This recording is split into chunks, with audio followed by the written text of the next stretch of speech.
So next up we have Whitney Holeva-Eklund. So Whitney's going to be presenting her topic of species distribution modeling of Aedes aegypti in Maricopa County, Arizona from 2014 to 2020 toward better preparedness for dengue, yellow fever, chikungunya, and Zika.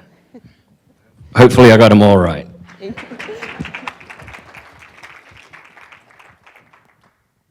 So wouldn't it be ideal if we could know which neighborhoods would be at risk for a disease before an outbreak even begins?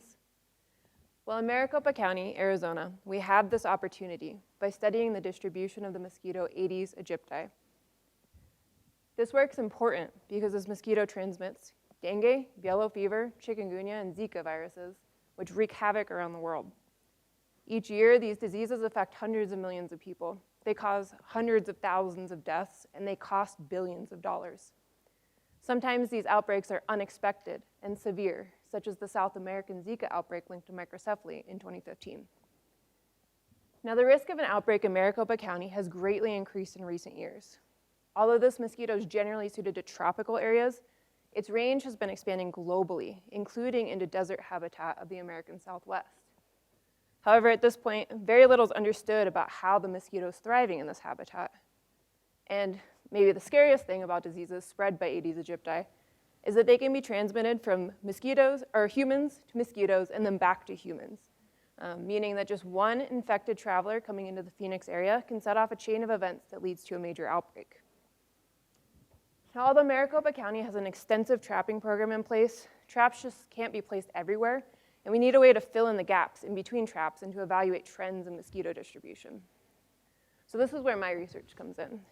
I've used 6 years of trapping data to create models of the distribution of this mosquito in Maricopa County.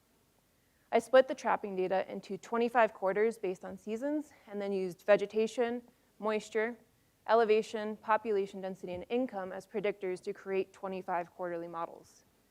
Now, each of these models resulted in a map of predicted habitat suitability at a 30-meter by 30-meter resolution over the entire county, which allows us to explore both seasonal and yearly changes in potential habitat at a really small scale.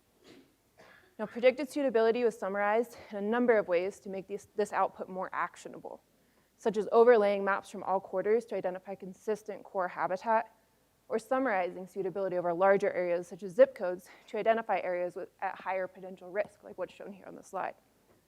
So through this work, we're able to identify areas in Maricopa County that should be heavily targeted with a public health response in the event of an outbreak.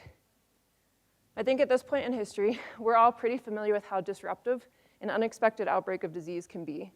So my hope is that this work can help us be a little bit more prepared so that we can limit the public health and economic burden of a potential outbreak of disease spread by Aedes aegypti with a swift and targeted response. Thank you.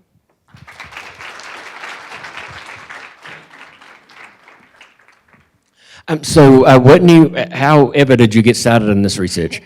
Okay, so I'm from Pennsylvania, which is rainy and humid, which you might know, and then moved to Phoenix thinking it's dry and it's a desert and there's not going to be any mosquitoes.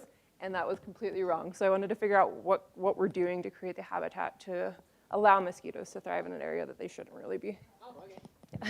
Well, thank you very much.